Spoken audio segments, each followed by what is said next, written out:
article from, I think it was fantasylife.com. Some guys are going, whoa, Jacob, what are you doing on that website? Which poll spins best? Oh, no. That's a different article. That's different article. You're right, sir. So the fact that you know the specific names of these polls is just hilarious. Just going to throw that out there.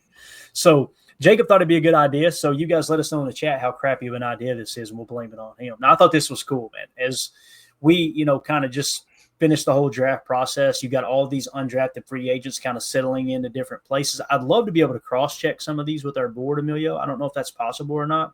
We don't have to do it in rapid fire. But it is. I think it's good to go. All right, cool. And Jacob, we'll just kind of let you take the helm here. What I did, man, I said below are the NFC North 2025 undrafted free agent rankings according to fantasylife.com. Number 1 in the North is actually the Minnesota Vikings here. And I'm sure that's what you wanted to talk about, right? Yeah, it's really, really great. To be honest, I was commercial break there for a minute. You'll notice there must be a delay. You'll notice they have the ranking there next to the player, and that's, I believe, the consensus ranking. Logan Brown, you can see there the Vikings got a big-time steal, the 97 ranked player that they got as a UDFA. You guys remember we did highlight Logan Brown, tackle prospect, I believe, out of Kansas. I don't have it in front of me. Very surprised they were able to get him at the end of the draft, especially when I didn't think they did well in the draft. I thought they needed a tackle. They ended up being able to steal an absolute gem as a UDFA at the end of the draft. What do you guys think about that? Yeah, 285 on our board. Logan Brown out of Kansas went to the Senior Bowl. Packers met with him. He was 22nd ranked last year in 24, but let me just say numbers on consensus and PFF. So this makes me feel good because, again, the consensus you're saying had him 97th, right? Yeah, our PFF had him 225 and consensus big board had him at 726. Wow. Dang. So we actually finished, 285? Is that what you said, Emilio? So we kind of nailed that one, didn't we? Yep. With a -5 RAS. 33rd had him 167, and Dane Brugler had him 128. So our board expected him to go undrafted. Yep. Kind of cool. Awesome.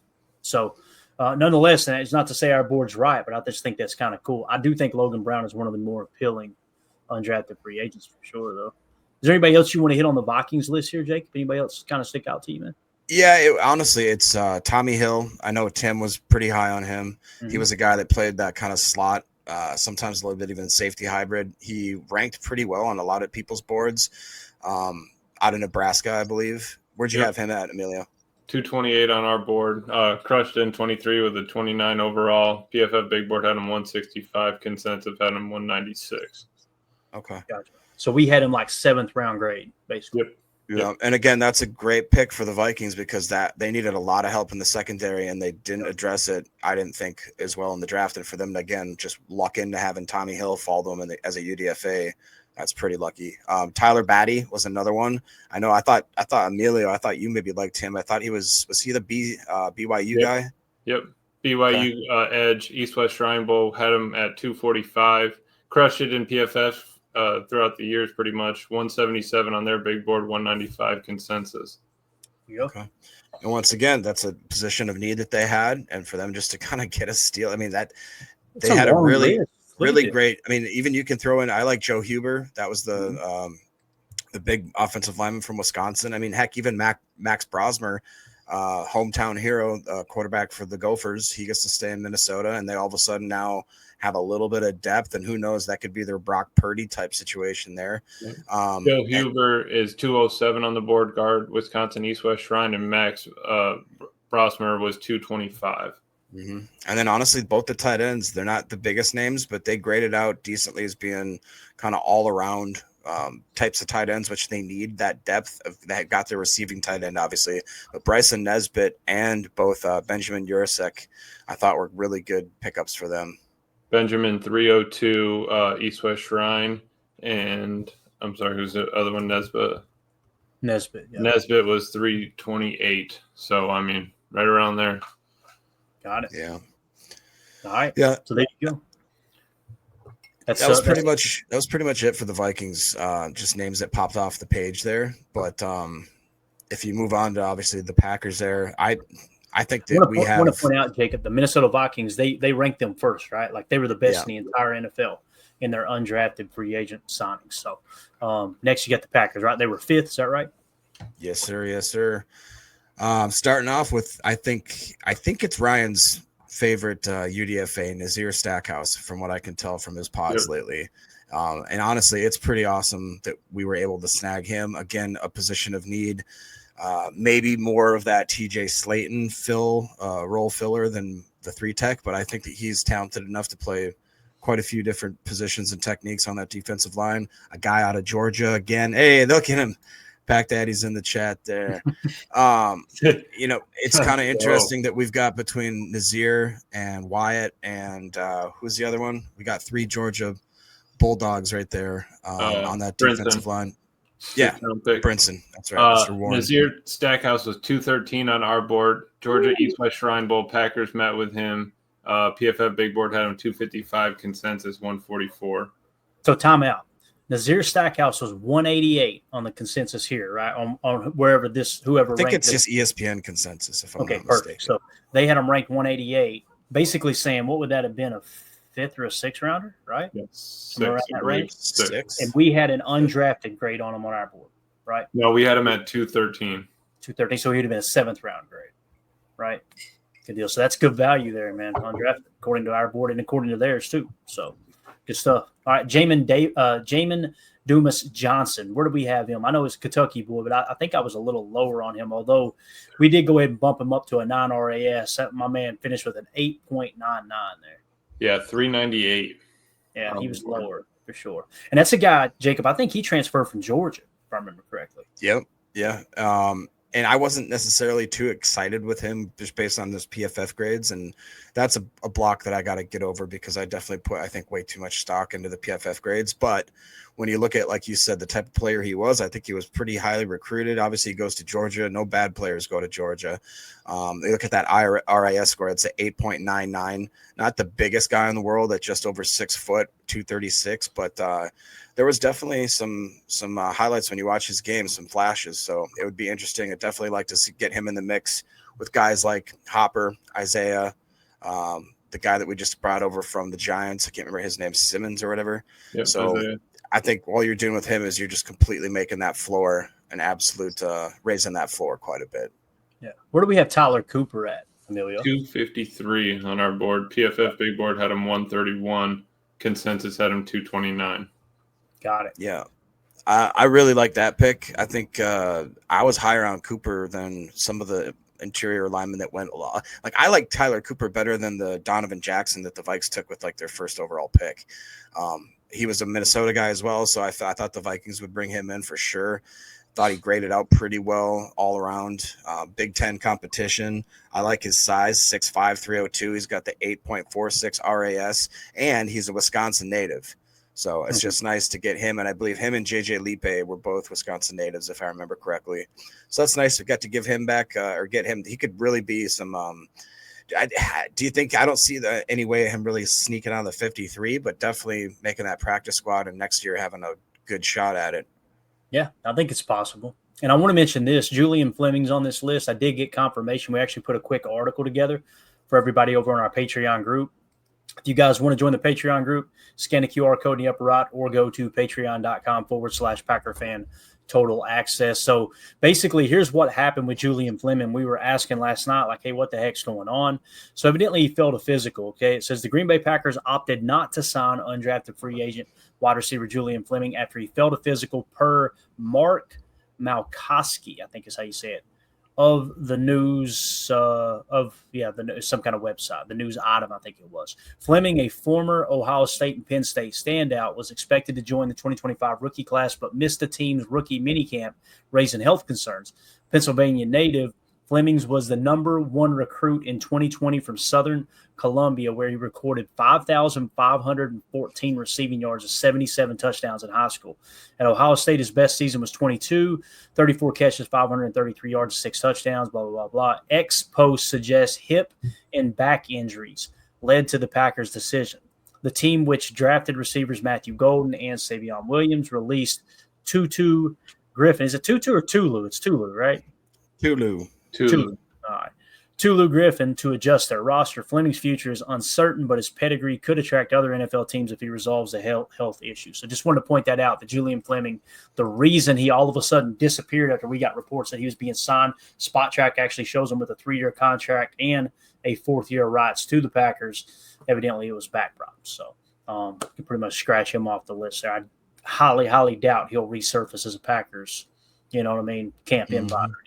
So, anything else on the Green Bay Packers you want to hear, Jake, before we move on to these nasty Chicago Bears?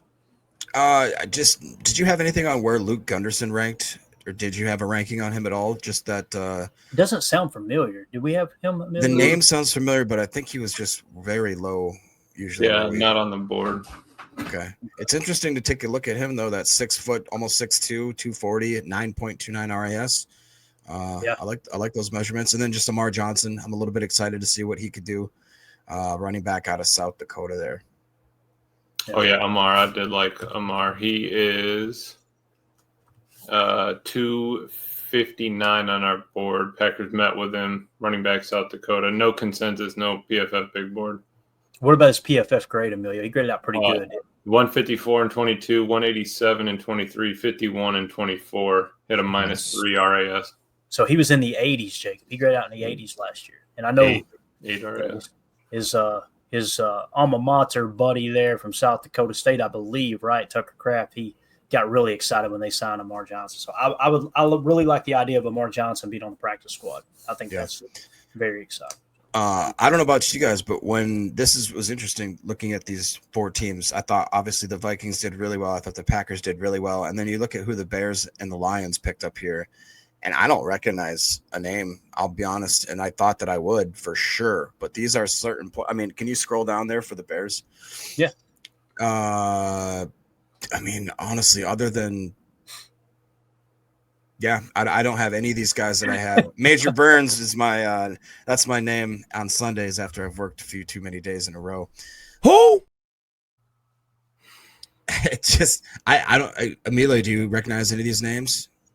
Major Burns. No, we have a Major Williams on the board. Carson Newman, safety. Major Burns sounds like a character off of In Living That could be him. 93, doesn't it? Yeah. Oh yeah, it does. Power. Let's see where we had Power. But even if you look at like their rankings here, like ESPN, the top rated guy they had was a 324, followed by Tysheem Johnson at almost 500, and then the other guys, ESPN doesn't even have a ranking on them. Yeah. So I'm just saying they really went into that UDFA. They really did. Well, seriously, bottom. That's Jacob. That's where you're shopping too, though. With clearance rack, all the yellow stickers. Yo, this is the garbage behind the Marshalls. Okay, this is. This is the dumpster behind Marshalls where you get stuff for $3.99. Yeah. The Power Echoes, we had them 361 on our board. And then Tysheem, we had at 443. Okay. Yeah, these all seem like reaches to me, Jacob. I'm with you, man. And that's not just because it's the Chicago Bears. These seem like horrible signings. Mm-hmm. Minnesota's look good. Like you can legit say, all right. You understand what was going on. Same with the Packers. Can you scroll down to see the Lions here too? It's the same type situation. So I know Jackson Meeks, but they've got him as wide receiver 50, ranked 388th is according to ESPN. The next one is Gavin Holmes, cornerback. That's the 62nd ranked quarterback, 450th, and then Caden Pricecorn. You guys know Caden Pricecorn, the tight end, ranked 465th. And after that, I don't recognize any of those names whatsoever. They're not ranked by ESPN anymore. So where do we have Jackson Meeks, Emilio? I'm trying to remember if we had him on the board. Jackson Meeks. This will be the last one I'll bother you with here, man. No, you're good. I just was typing wrong. Meeks. We had him 292 out of Syracuse. His 24 grade was 44th. PFF Big Board had him 265. Got it. All right. So again, there you go. That is your UDFAs from the NFC North. What are you coming away with, Jacob? Do you agree with the rankings here that Minnesota kind of finished first in the North and the Packers are second in the North, fifth overall? I do. I just think it's an interesting thing to look at because everybody. I feel like you focus when you look at what a GM does and maybe how you would grade a GM in the offseason. You're going to first look at the draft, or maybe you look at the free agent signings. Either one of those two, I'll say hand in hand. But very rarely do you look at the UDFAs and the ability to even then shark guys off of the 53 or the original, some of the first cut downs and that sort of thing. I think that Goody and specifically the Packers organization has done so well, especially when you look at as of late guys like, Brenton Cox Jr., just saying. And we've actually brought talent from those UDFAs and gotten to see them get on the field and show production, which was pretty unique.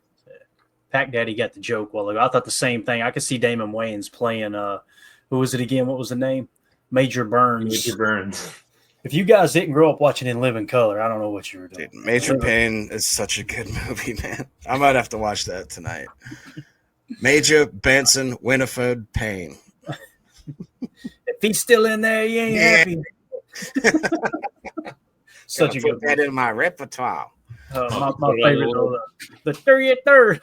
I love how Clayton knows these movies, but he has no idea any other movies that we bring up. But he knows this. I'll tell you, from 1990, really like 1988 to probably 1999ish, maybe 2000.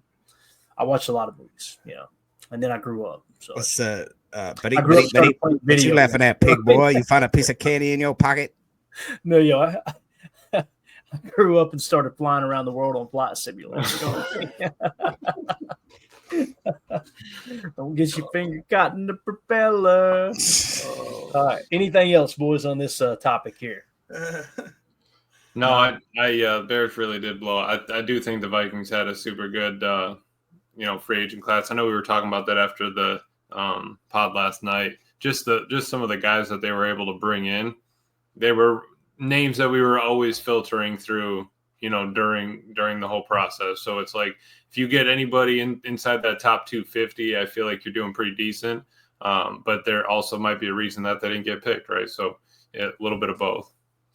Greg Rice in the chat says, "Can't believe no one here knows Major Burns was on MASH." My brother loved MASH. I never watched it, but I remember many a times walking his front door at his house and hearing that theme song for MASH. I can hear it in my head right now. So he loved the show MASH. So I think you're dating yourself there a little bit, Greg, is what it is, man. You're probably about the age my brother was. So, but you're born in the mid to late 60s would be my guess there. So anything else on that topic, fellas? We good? We're good. All right. We're going to get started on the next topic, and we'll probably go ahead and cut to hour 2 in the middle of it because we still got a few minutes left here. But I wanted to talk O-line a little bit because the whole Elton Jenkins thing kind of got me thinking a little bit because we were expecting him to shift to center. And then what if there is something? Look, Greg Rice nailed it. There it is, 1964. Got it. I knew it, man. All right. So